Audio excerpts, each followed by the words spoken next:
Ano ang laman ng USB? Gusto niyo bang malaman? Wala pa sa akin ang USB, pero may sinad sa akin na isang audio. Okay? Ngayon, kaya nga hinahamon ko, sabi ni City Magdaro, Sandy, Dasa TVJ brother Obong Dasa BFF of Kuting. Okay. Hindi ko alam. Pero, I don't know kung sino yung certain Dasa na sinasabi. I don't know if kung si Sandy yun. I don't know, hindi ko alam. Kasi medyo yung message is what. Basta, balikan ko lang, merong kaibigan, BFF si Lisa, na nakapangasawa ng Dasa. Nung naging high sila sa Pulburon, pareho daw silang high, nakipag-tsak-tsene si Lisa, kadiri ang buwaka ng ina, no? Kadiri itong butod na ito, di ba? Tapos nung nalaman ng kanya BFF, hiniwalayan itong si Certain Dasa. I don't know kung sino sa kanila. Ang dami naman Dasa sa mundo, di ba? Hello? Hello? So, hindi ko alam kung sino sa mga Voltis 5 na yon. Pero sa Voltis 5 kasi, may Dasa talagang nakapangalan doon. According to my source, okay? I don't know kung sino to mga taong ito. Yung mga kaklase daw sa Pulboronic ay si, according to my source kami message lang, Karen Santos, Monch Cruz, Carla Tenco. Okay? Wife of Al Tenco. Kasali daw sila sa mga Pulboron. At si Sandy Daza. Yun ang sabi Yun ang sabi ng aking palangga. Thank you, palangga. What is inside, okay, sa USB? Okay. Sure ako na marami talagang hawak si Cathy Binag na yayanig sa mga bangag na ito kapag ginalaw siya or something or whatever na panghaharas sa kanya. Bakit? May isang sinend siya sa aking audio, parang patikim pa lang niya sa akin. Kasi si Cathy, ang tagal Sabi ko, baka naman, pwede magpatikim ng konti. So may sinend siya sa akin na 4-minute audio na kung saan yung mga nang bubuli sa kanya sa circle nila Bangag ni Marcos Jr., yung Voltis 5, yung mga pamilya nila. Doon sa video yon, mag-iingat lang ako kung paano ko to i-deliver kasi very sensitive siya. Na-shock ako ng bonggang-bongga. Na yung isang babae na inaakusahan si Cathy na ito I think okay lang sa kanya, no? Okay, may ano ba? Ang sabi ng babae doon sa audio, nakilala siya sa lipunan din. Nakita ko sa magazine, ginugel ko and ever, 'di ba, mga alta-alta ko no, richy bitchy, pero masahol pa ang ugali sa isang pusali. Sabi ng girl, dito sa usapan, ito kaibigan ni Bangag to, kaklase niya to Kaya kailangan, sabi ko sana may part 2 pa kami na interview ni Cathy. Dapat Cathy part ka na dito ng vlog at araw-araw na lang magchikahan na lang tayo. Magchikahan na tayo, mga asar na lang tayo ng mga bangag, di ba? So sabi ng girl, ng isang babae, kausap niya yung isang lalaki. Sinisiraan niya si Cathy. Sabi ni babae, ikaw lalaki, you are nothing. Ikaw lalaki, you are nothing. You are F-U-C-K-N-I-G with your P-O-K-P-O-K. Referring to Cathy. Okay? You are F-U-C-K-N-G with P-O-K-P-O-K. Intindihin nyo na lang. So, grabe itong si girl talagang magsalita. Kilala sa lipunan, kaibigan nila Bangag. Kasama sa circle, na-shock talaga ako ng bonggang-bongga. Tapos sabi nitong girl, sabi niya, ikaw, pumapatol ka sa ganito, ganyan, dadadadada. Sabi ni lalaki, referring to this girl, sabi niya kasi dito sabi niya, my mom is a Miss Universe. She's a Miss Universe. I don't know kung sinong Miss Universe doon. Kasi di ba, ang dami namang Miss Universe. Merong first runner-up, second runner-up. Hindi naman sinabi kung title holder. Para sabi ni girl, my mom is a Miss Universe. Tapos sabi nitong Boylet, sa kausap niya, intindihin nyo na lang, yung mga makukuha nyo to. Sabi ni Boylet, sabi niya, your mom is a POK, POK, POK din. Oh my God. I can't believe it. So, itong si girl, kinukutsa niya si Cathy Binag na na-inlove. Tama ba? Na-inlove. Bakit? Sino bang hindi, kung ako nagkaroon ng opportunity na ganyan, na na-inlove ka sa, may edad sa'yo, why not? Diba? Anong masama doon? Bakit masyado yung inaano yung tao? Eh, walay na sila eh. Hindi na nga masaya doon sa, kung, diba? So anyway, balikan natin yung audio. Sabi ni girl, inilalait niya talaga, grabe talaga, sabi ko sa inyo, hindi makain you can't imagine palangga na ang mga taong nagpapanggap na alta, mayaman, may mga advocacy, magsasalta ng gano'n na, oy, Tagalogin ko nga lang para mas magkakaintindihan tayo. Sabi nito ni babae, ikaw, sabi na nakipag-anuhan ka sa POK na girl lalo mo, Sabi ni lalaki, eh bakit? Sabi ng ganon. Sabi niya, wag mo akong babasusin ng ganyan. Sabi niya, Tapos sabi ni lalaki, eh yung nanay mo.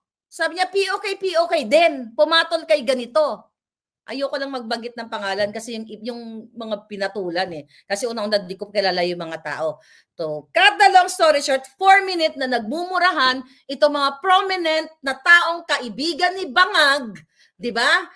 Sinisiraan si Cathy, pero sinagot ni girl na, wag ka magsasalta tukol kay Cathy na ganto-ganto siya. Eh yung nanay mo, POK, pumatol kay ganito. Sa tingin nyo, sino yon? Sa tingin nyo, sino yon? Ang galing ng mga palangga, may nakaano na, may mga nakahula na. Bahala na kayong manghula. Yun talaga, grabe, 4-minute, audio video na hindi ko kineri. Tapos sabi niya, you know what? Sabi niya doon sa lalaki, nakausap niya, you are nothing. Talagang parang sa pelikula. Sabi niya, alam mo yung mura? Siguro kayo may mga, hindi naman kayo pagkakaunawa ng inyong mga magulang, pero ako never ko minura ang magulang ko ng ganun. At saka never ako nagmura, by the way. Never ako nagjutang din sa kahit sino, kahit kaninong magulang ko. Wala akong minurang ganun. Ito mukhang nahalata na ako. Mukhang nahalata na ako, nadudulas na ako. Okay, fine. Pero ito si girl, bala kayo, basta yun. Pero ito si girl, grabe niya. You know what? Sabi niya, jutang Genemes ka na hindi talaga makain. Sabi niya, jutang Genemes ka, mamamatay kang malungkot. Parang ganon. Unbelievable. So, yun ang isa sa laman ng USB. Yung mga video, baka, Cathy, baka naman. Baka naman. Pero kaya nga, inimagine ko, okay, by the way, may mga nagtanong kanina, ito bang mga DASA, mga appointee, sabi yung gano'n, yung nasa Voltis 5, halos lahat sila nandyan. Zobel, DASA, Lagdameo, Florendo, magkakamag-anak yung mga yan. Andiyan dyan sila lahat sa gobyerno. Ito yung mga kasali sa Voltis 5. Ito yung mga kaklase ni Marcos Jr., mga kaklase ni Lisa sa pag-adictos benedictos. So saan kayo pupulutin? Mga kababayan, dapat panawagan natin sa mga religious group, I don't know, I hope, nakikinig kayo, AFP, PNP, dapat kung gusto nyo talagang pulburon free ang bayan natin, umpisahan nyo sa Malacanang. Yung mga maliliit na mga tao na nahulihan ng sachet lang, ganyan-ganyan, di ba, kulong agad. Eto, nilalatag as buffet sa mga bars, dyan sa Malacanang, sa bahay ni Lisa. So, ibig sabihin, mga kababayan, sabi ko nga, everyday kong sinasabi sa inyo, nalulubog na, palubog na, hindi palubog, lumubog na nga eh. Nung Karina, lumubog na. Sana, kumilos kayo at sila ang palubugin ninyo. Alright?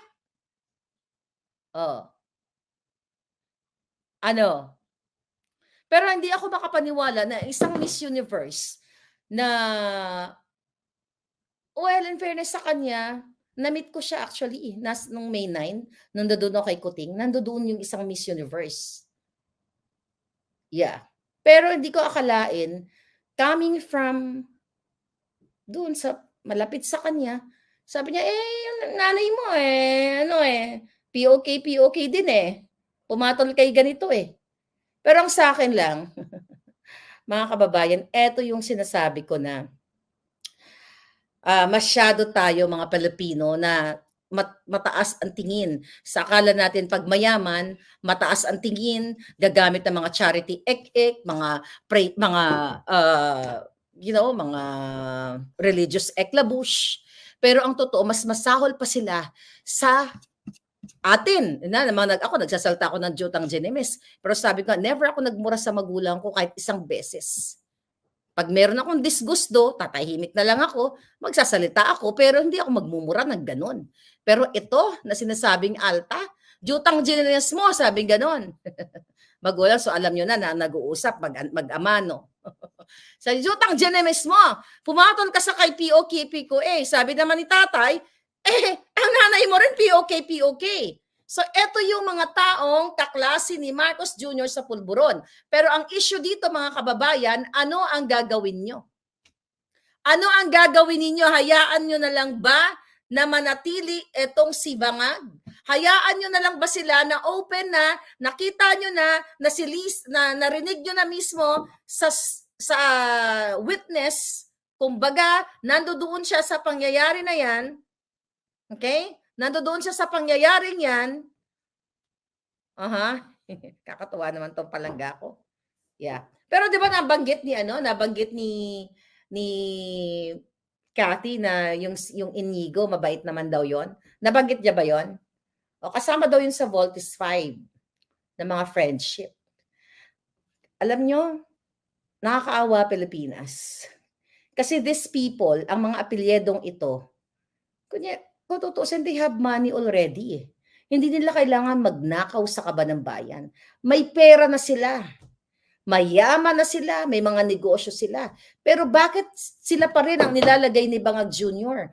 Hindi sila nandiyan para tulungan kayo, para ibangon ang Pilipinas. Nandyan sila para magsesyon sa Malacanang ng pulburon. Nandyan sila para lalo kayong palubugin. Kasi ano ba nakikita nyo?